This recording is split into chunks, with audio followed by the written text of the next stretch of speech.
بسم اللہ الرحمن الرحیم۔ شروع کرتا ہوں میں اس مالک کے نام سے جو بہت مہربان اور دیالو ہے۔ حال ہی میں دو واقعات، دو گھٹنائیں ہمارے ملک میں ایسے ہوئے ہیں جن کی وجہ سے ہر بھارت کے شریف انسان کو، شریف ناگرک کو یقیناً بہت دکھ پہنچا ہے، اور اسی دکھ کا اظہار کرنے کے لیے میں اس وقت آپ کی خدمت میں حاضر ہوا ہوں۔ ایک تو سانگلی میں جو ایک مہنت نے پیغمبر اسلام رحمت دو عالم حضرت محمد صلی اللہ علیہ وآلہ وسلم کے شان میں جو گستاخانہ اور بیہودہ باتیں کی ہیں، یقینی طور پر عام ہندو بھی اس سے سہمت نہیں ہے۔ میں جیسا کہ پہلے بھی اپنے ایک اسٹیٹمنٹ میں کہہ چکا ہوں کہ یہ ایک دھارمک بیان کم ایک راجنیتک بیان زیادہ ہے۔ لوک سبھا کے الیکشن میں جب یہ تجربہ ہوا کہ ایموشنل دھارمک مدعوں کی جانب کی طرف اکثر بھارت کے ووٹ دینے والوں نے توجہ نہیں کی، اور انہوں نے اپنا ووٹ بے روزگاری پر ڈالا، مہنگائی پر ڈالا، مہیلاؤں کی سرکشا پر ڈالا، بڑھتے ہوئے ریپ کے کیسز پر ڈالا۔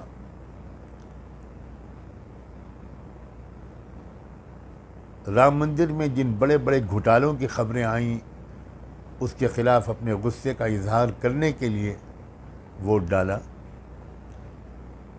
تو ایک بار پھر مہاراشٹر کے الیکشن سے پہلے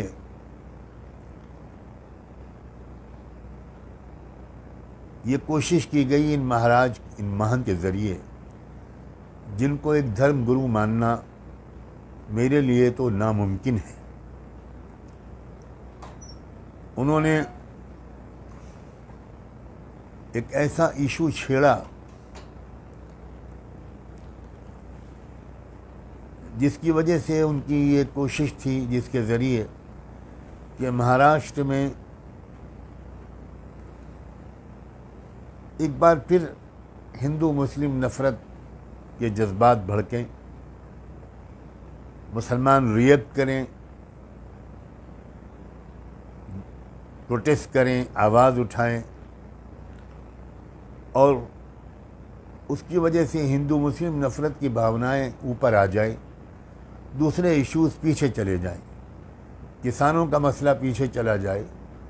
سب جانتے ہیں کہ دیش میں سب سے زیادہ آتم ہتیا، خودکشی مہاراشٹر کے کسان کر رہے ہیں، یہ مسئلہ بھی پیچھے چلا جائے، بے روزگاری کا مسئلہ بھی پیچھے چلا جائے، مہنگائی کا مسئلہ بھی پیچھے چلا جائے، مہیلاؤں کے ساتھ جو دشکرم ہو رہا ہے وہ مسئلہ بھی پیچھے چلا جائے، اور ہندو مسلم جھگڑا اور لڑائی یہ اوپر آ جائے، اور انہی جذبات میں ووٹ ڈالنے والے ووٹ ڈالیں۔ میں مہاراشٹر کی پوری جنتا سے یہ امید کرتا ہوں کہ وہ اس سازش کو سمجھ کر، سوچ سمجھ کر اس سازش کا جواب دیں، اس انداز سے اس سازش کا جواب نہ دیں جس سے وہ سازش کامیاب ہو۔ چند ایڈوکیٹ حضرات، چند لائرز، جن میں مسلم بھی ہوں، نان مسلم بھی ہوں، وہ جا کر اپنے کنسرن پولیس اسٹیشن میں جا کر وہ خاموشی کے ساتھ FIR لکھائیں اور قانونی کارروائی کریں۔ بہت بڑی بھیڑ جائے گی تو پولیس کو ایسی کارروائی کرنے کا موقع مل جائے گا جس سے آپ کا مقصد پیچھے چلا جائے گا اور سامنے والوں کا مقصد اوپر آ جائے گا۔ اور اصل جواب تو اس کا آپ کو الیکشن میں اپنے ووٹ کے صحیح استعمال پر دینا۔ 100% لوگ ووٹ ڈالیں اور ووٹ صحیح جگہ پر پڑے۔ ووٹ ان لوگوں کو پڑے جو نفرت کا بازار سجانے اور دکانیں کھولنے والوں کو کمزور کریں اور بھارت کو جوڑے، نہ کہ بھارت کو توڑے۔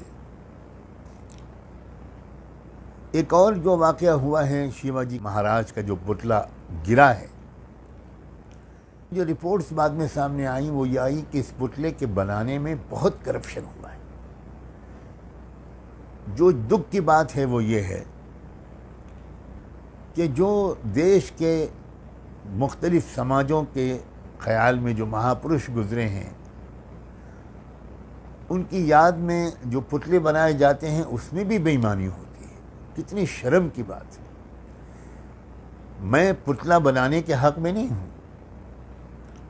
میں کسی کے لیے اپنی محبت، اپنی عقیدت اور اپنی آستھا کے ظاہر کرنے کا یہ طریقہ کہ اس کا پتلا بنایا جائے، میں اس سے سہمت نہیں ہوں۔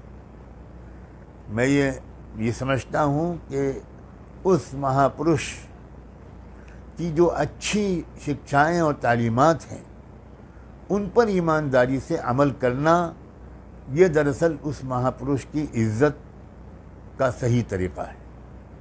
اس کے ساتھ اپنی محبت اور آستھا کے ظاہر کرنے کا یہ صحیح طریقہ ہے۔ لیکن اس کے باوجود کہ میں پتلا بنانے کے حق میں نہیں ہوں، یہ بات کہ پتلے میں بھی چوری کی جائے، رام مندر میں بھی کرپشن کی خبریں بہت آئی ہیں۔ اگر یہ کرپشن نہ ہوتا تو ہزاروں کروڑ کی لاگت سے بننے والا وہ مندر پہلی برسات میں آنسو بہانا شروع نہ کرتا۔ کہاں پہنچ گیا ہمارے دیش کے لوگوں کا کریکٹر؟ یہ ہے چنتا کا وشے۔ اس بات کی عادت ڈالنی چاہیے تمام ملک کے شہریوں کو کہ وہ اپنے اپنے سماج کے دھرم گرو، مہاپرش، اچھے تربیت کرنے والے، علم سکھانے والے گزرے ہیں، ان کا وہ خود بھی احترام کریں اور پورے دیش کے تمام لوگ وہ بھی ان کا احترام کریں، وہ بھی ان کو آدر و سمان کریں۔ یہ دیش ڈائیورسٹی کا دیش ہے، اس کی یہی تو خصوصیت ہے۔ اگر لوگ اپنے اپنے مہاپرشوں کا احترام کریں گے اور دوسروں کا اپمان کریں گے تو ظاہر ہے کہ دیش میں نفرت پھیلے گی، نفرت آئے گی تو فساد ہوگا، توڑ پھوڑ ہوگا، دیش کی ہی پراپرٹی کا نقصان ہوگا، دیش کے ہی بہت قیمتی سرمایہ ضائع ہوگا۔ ہماری لا انفورسنگ ایجنسیز جیسے پولیس ہے، ان کی انرجی انہی کاموں میں چلی جائے گی، ایکسٹرا برڈن دیش کے بجٹ پر پڑے گا اور پھر اس کی مار کسانوں پر پڑے گی، مزدوروں پر پڑے گی، ٹیکس پیئر پر پڑے گی۔ کہاں تک اس کا نقصان پہنچتا ہے؟ تو میں اس بات کی اپیل کرتا ہوں ہر سماج کے اچھے لوگوں سے کہ وہ اپنے اپنے سماج میں یہ شکشا دینے کے لیے اب گھروں سے نکل پڑیں اور پورے سماج کے ایک ایک فرد کو ٹرین کریں، سمجھائیں، کارنر میٹنگز کریں، گاؤں میں جا کر گاؤں کے لوگوں کو اکٹھا کریں کہ نفرت کے چکر میں مت پڑنا، سب لوگ ایکتا اور میل جول کے ساتھ رہو، ایک دوسرے کے ساتھ سہیوگ کا معاملہ کرو، کوئی ہر ایک کے دکھ سکھ میں شریک ہو، تاکہ سب مل کر اپنے سماج کو اور اپنے اس عظیم ملک کو، اس دیش کو مضبوط کریں۔ کیونکہ دنیا کو اس وقت جس لیڈرشپ کی ضرورت ہے وہ خالی ہتھیاروں والی لیڈرشپ نہیں ہے، وہ ایک مورل، ادھیاتمک، اسپریچول ایک لیڈرشپ کی سخت ضرورت ہے۔ بینکرپٹ ہو چکی ہے پوری دنیا اس کے لحاظ سے، جس کی لاٹھی اس کی بھینس، اسی کلچر پر دنیا کے تمام ملک چل رہے ہیں۔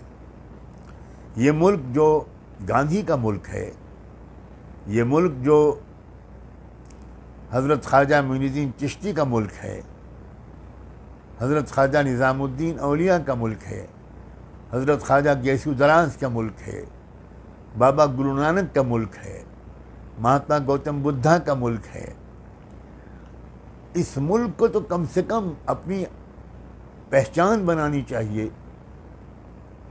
یونٹی ان ڈائیورسٹی، سب لوگ مل کر اپنے اپنے دھرم پر چلے اور سب لوگ مل کر ایک دوسرے کے دھرم کا احترام کریں، ان دھرموں کے ماننے والوں کو بھی عزت دیں، کسی کو کسی سے خطرہ محسوس نہ ہو۔ یہ خواب ہے جس کو دیکھنا ہم تو نہیں چھوڑیں گے، ہم نے بچپن سے یہ خواب دیکھے ہیں اور مرتے دم تک یہ خواب دیکھتے رہیں گے، اور لاکھوں کروڑوں دیش واسیوں کو اس بات کی دعوت دیتے رہیں گے، سمجھاتے رہیں گے کہ اپنی زندگی کا مشن محبت کی گنگا بہانے کو بنا لو، لوگ ایک دوسرے سے ملیں، ایک دوسرے کے گھر جائیں اور یہ نفرت کی چیزیں ختم ہوں، اور ہم نفرت کا بیوپاریوں کو بری طرح ناکام کریں۔ یہ بیان میرا اخلاقی ہے، راجنیتک نہیں ہے، مگر راجنیتی اگر اخلاق سے کٹ جائے تو وہ غنڈہ گردی ہو جاتی ہے۔ آنے والی الیکشنوں میں اس بات کا خیال رکھا جائے کہ نفرت کے بیوپاریوں کو ہم کو اور کمزور کرنا ہے۔ لوک سبھا میں آپ نے ان کو کمزور کیا، اب ویدھان سبھا کے الیکشنوں میں آپ کو ان کو بالکل دیوار سے لگا دینا ہے۔ میں اچھی امیدوں کے ساتھ شکریہ ادا کرتے ہوئے آپ سے اجازت چاہتا ہوں۔ بہت بہت شکریہ، خدا حافظ۔